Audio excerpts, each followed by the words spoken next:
Condition है हमारे पास greater trochanteric pain syndrome, जिसे GTPS भी कहते हैं। Greater trochanteric pain syndrome, greater trochanter जो कि फीमर की बोनी प्रोमिनेंस है, जैसे कि ये हमें पिक्चर में सर्कल नज़र आ रहा है रेड कलर का, इसी रीजन में ही पेन होता है। अगर हम इसकी रीज़न को देखें तो मोस्टली जो कंसीडर की जाती है यहाँ पे पेन की रीज़न बर्साइटिस, मतलब बर्सा की इन्फ्लेमेशन। तो इस चीज़ को हम रूल आउट करते हैं ग्रेटर ट्रोकेंटेरिक पेन सिंड्रोम बाकी बर्सा की वजह से है या फिर कोई और रीज़न है। तो इसमें जो previously it was thought the condition was characterised by greater trochanteric bursitis, क्योंकि पास्ट में यही कंसीडर किया जाता था कि greater trochanteric pain syndrome greater trochanteric bursitis की वजह से ही होती है, मतलब जो ग्रेटर ट्रोकेंटर पे बर्सा है उसकी इन्फ्लेमेशन की वजह से ही greater trochanteric pain syndrome arise हो रही होती है। As a result, clinician would focus on treating the bursa using the position such as steroid injection to reduce the bursal inflammation or even removing the bursa with the surgery. तो यही चीज़ consider करते हुए कि greater trochanteric pain syndrome bursitis की वजह से ही है, bursa को ही ट्रीट किया जाता था। बर्सा में इन्फ्लेमेशन है तो उसको रिड्यूस करने के लिए स्टीराइडल इंजेक्शन दिए जाते थे या फिर इवन बर्सा को भी रिमूव कर दिया जाता था थ्रू दी सर्जिकल प्रोसेस।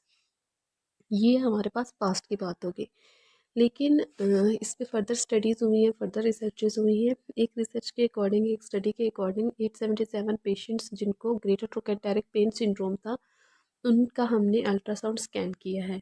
तो जो अल्ट्रासाउंड स्कैन की हमें फाइंडिंग मिली है ट्रोकेंटेरिक पेन सिंड्रोम और रियरिटी ऑफ द प्राइमरी बर्साइटिस, तो उसमें 20% अल्ट्रासाउंड स्कैन के अकॉर्डिंग सिर्फ 20% पेशेंट को ट्रोकेंटेरिक बर्साइटिस था और 877 में से 50% पेशेंट को ग्लूटियल टेंडिनोपैथी थी, मतलब जो ग्लूटियल टेंडन है उनकी एक्विन पैथोलॉजी थी।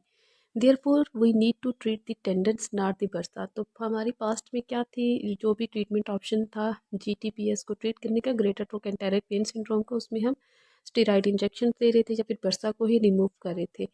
अब इस पेन की मेन रीज़न क्या बनी है, ग्लूटियल टेंडिनोपैथी है, तो हमने फोकस करना है ग्लूटियल टेंडिनोपैथी को ट्रीट करना है, ना कि बर्सा को।